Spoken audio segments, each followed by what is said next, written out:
undernutrition. Who will live? Probably those people who are wealthy enough and powerful enough to have their own pushers of clean food and nutrients.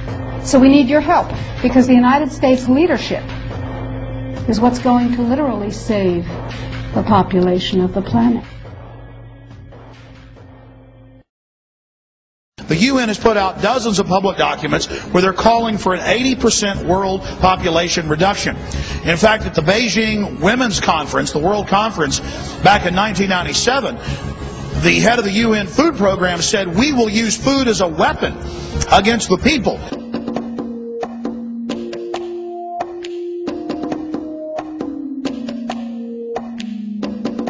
66% of the United States residents' public water is fluoridated. It is known to have tremendous effects on bone cancer, joint problems, bone weakness, lowered estrogen and testosterone levels, and dental fluorosis, which is yellowing of the teeth and pitting in the enamel. Wouldn't it make more sense to enhance public water with vitamins which are meant to be ingested to promote overall health, rather than putting such a toxic chemical in our water with a bogus explanation that it will improve our dental health? We now know that fluoride causes more dental problems than it solves. Something doesn't seem right about this. Do you honestly believe that these companies care deeply enough for the people to spend large amounts of their own money to fluoridate public water when the people already purchase their own toothpaste?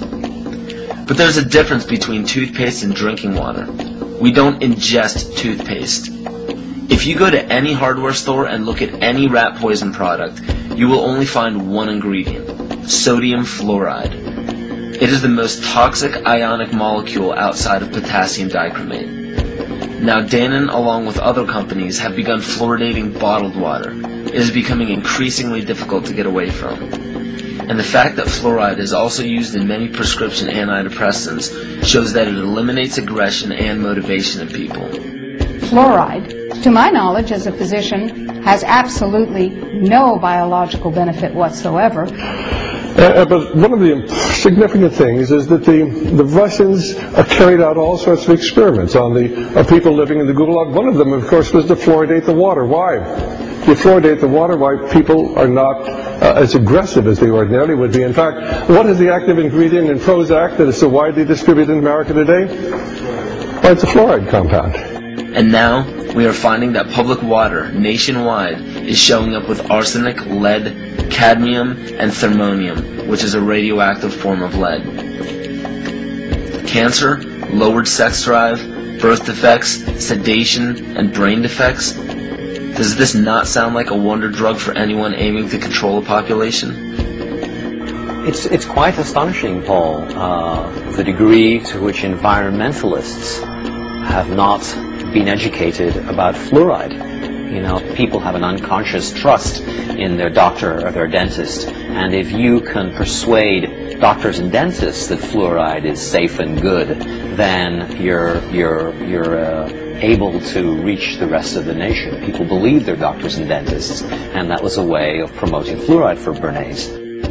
Fluoride was killing their cattle, destroying their crops. Fluoride given to rats had produced bone cancer and liver cancer, and that those results had been doctored to make it look as though fluoride hadn't caused as much cancer. The pattern that we saw, it typically is what we see with other neurotoxic agents that are well known to cause a hypoactivity or a memory problem or an IQ problem. When I first presented the results of these studies, one of the individuals sitting and listening to the results, he says, "Do you have any idea what you're saying?" And he says, "You're telling us that we're reducing the IQ of children." And basically I said, yes.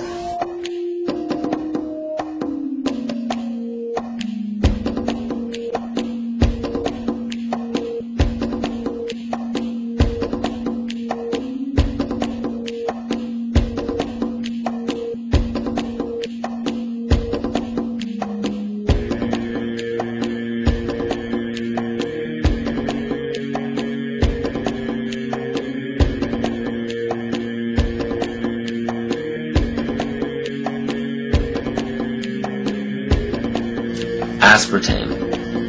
the artificial sweetener found in almost every low-sugar or sugar-free product on the market.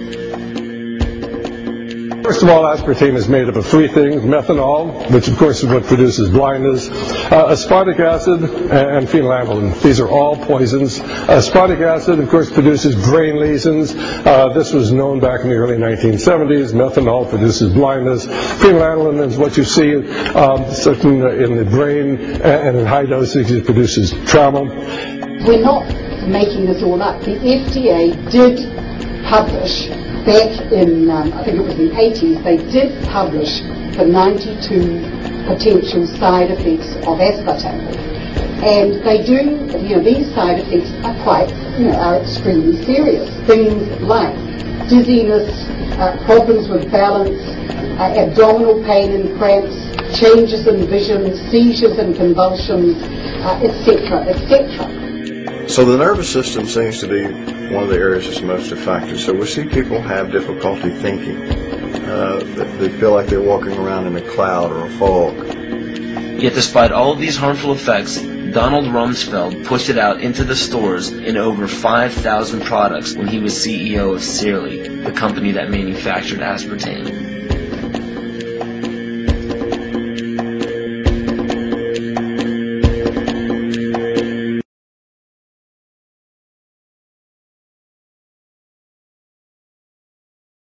The sustainable goal is the elimination of the middle class. The world cannot support 6 billion people. But you see, the plan behind sustainable development includes population control. It's a program for land use control, education control, and population control. The leaders of the sustainable movement say that the world's human population should not exceed 500 million people. That's a 93% reduction of today's population levels. In 1992, while the Rio Conference was going on, George Bush, then president, was there. He was just offshore in Prince Charles's yacht, where he executed the Agenda 21 protocols on behalf of the United States and brought it back to Washington, D.C. Within a year, Bill Clinton, by executive order, established the President's Council for Sustainable Development. In 1996, Bill Clinton set up the President's Council on Sustainable Development. One of the dictates of Agenda 21 is that every country in the world is to set up a national council to oversee the implementation of Agenda 21. I've listened to Gorbachev explain, we are writing a new set of 10 or 15 commandments to replace the original 10.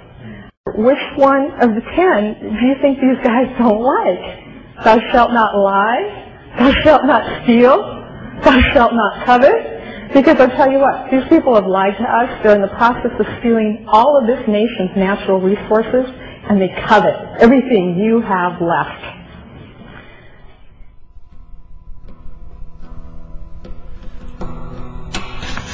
To explain the map, the red are areas that are to be off limits to human beings. If you live there, you won't. The yellow areas are the areas for major control of all human activity.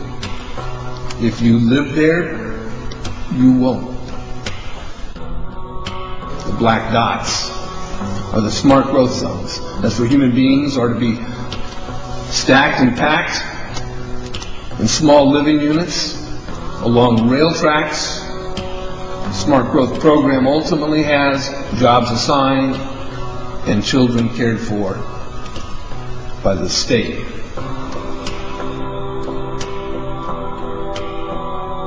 And in conjunction with Codex Alimentarius, food will be limited and water consumption will be decreased to 10 gallons per day per person. That is over a 90% reduction in people's average daily water consumption. And along with shortages of food and water, the food we will be provided with will be genetically manipulated and nutrient deficient. Genetic manipulation of food causes complications in metabolizing and utilizing food for energy. In June of 2003, scientists reported that the gene sequence of the inserted genes into crops had actually changed their order.